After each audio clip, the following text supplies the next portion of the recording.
you see a number like 46.7 or maybe $382,000.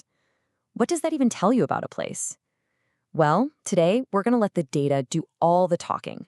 We're diving deep into the stats that really define Lake County, Florida, to uncover the story behind this pretty unique corner of the Sunshine State. So, our story kicks off with the place itself. Let's dig into what makes this Central Florida county, this land of, believe it or not, rolling hills and some serious growth, really tick. So where in the world are we? We're right in the heart of Central Florida, just a little northwest of all the hustle and bustle of Orlando. But you gotta forget that flat Florida landscape you're probably picturing. Lake County is all about its rolling hills and this amazing chain of lakes. And what's really fascinating is this blend you see in cities like Claremont and Leesburg, which are kind of anchored by two huge groups: young, growing families on one side, and one of the fastest growing retiree populations in the entire country on the other. Of course, to really get a feel for a place, you have to understand the people who live there. So, who exactly is calling Lake County home? Let's break down the demographics. Let's start with just one single number that tells you so much: 46.7. Any ideas? Nope, it's not the average temperature or a highway number. This one number is pretty much the key to understanding the county's entire vibe. That's it right there. 46.7 is the median age, and that number gets way more interesting when you put it into context. It's a good bit older than both the Florida and the US averages, which is, our first huge clue pointing to that really powerful retiree community we just mentioned. And this chart, it just lays it all out, doesn't it? Almost a quarter of the entire population is 65 or older. Now, if you add in the 45 to 64 group, you're talking about nearly half the county being over 45. But at the same time, look at that. You've got this really solid base of working-age adults and kids, which just paints the perfect picture of that family plus retiree community in action.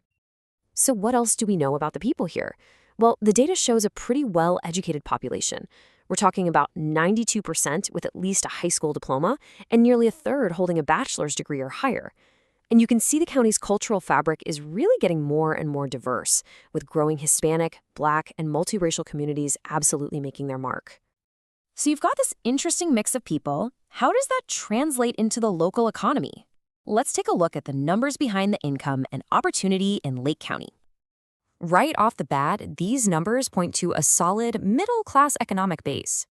With a median household income hovering around $70,000, we're seeing a really stable foundation for the families that are living and working here. And the overall economic health? It looks really strong.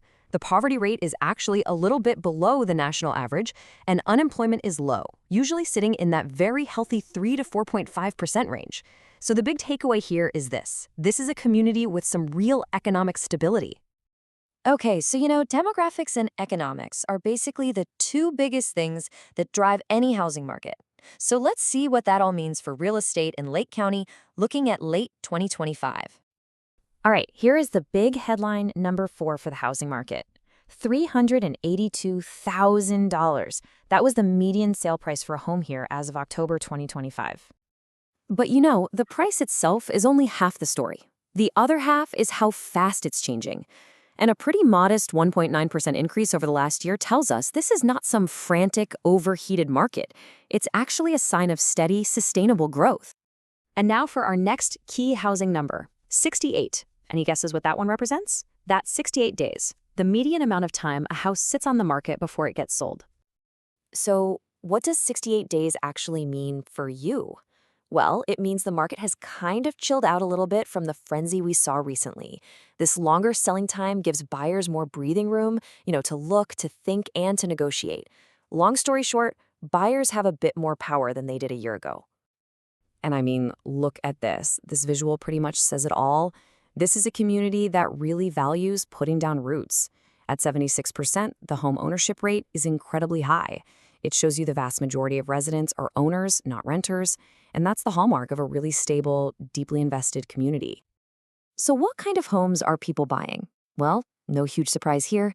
The classic detached single-family home is king. It makes up more than 2/3 of all the homes. But what's also really characteristic of this part of Florida is that significant 15% share of mobile homes. For a lot of folks, that provides a really critical, more affordable way to own a home. All right, we've looked at the people, the economy, and the housing market. Now, let's just step back for a second and pull it all together to see the big picture that these numbers have been painting for us. So, what's the ultimate story here? It's really a story of dynamic balance. You've got this fast growing area that's defined by that dual identity of retirees and young families. The economy is stable, and its housing market seems to have found a nice equilibrium. Prices are growing steadily, but buyers have gotten some of their power back. At the end of the day, it's a community that really believes in owning a home and putting down roots. And all of this data really leaves us with one final and I think crucial question. As the county's rapid growth keeps going, how is it going to preserve that unique identity these numbers have so clearly shown us? That special blend of rolling hills, lakeside living, and community balance. That's the next story the numbers will have to tell. Thanks for joining us for this deep dive.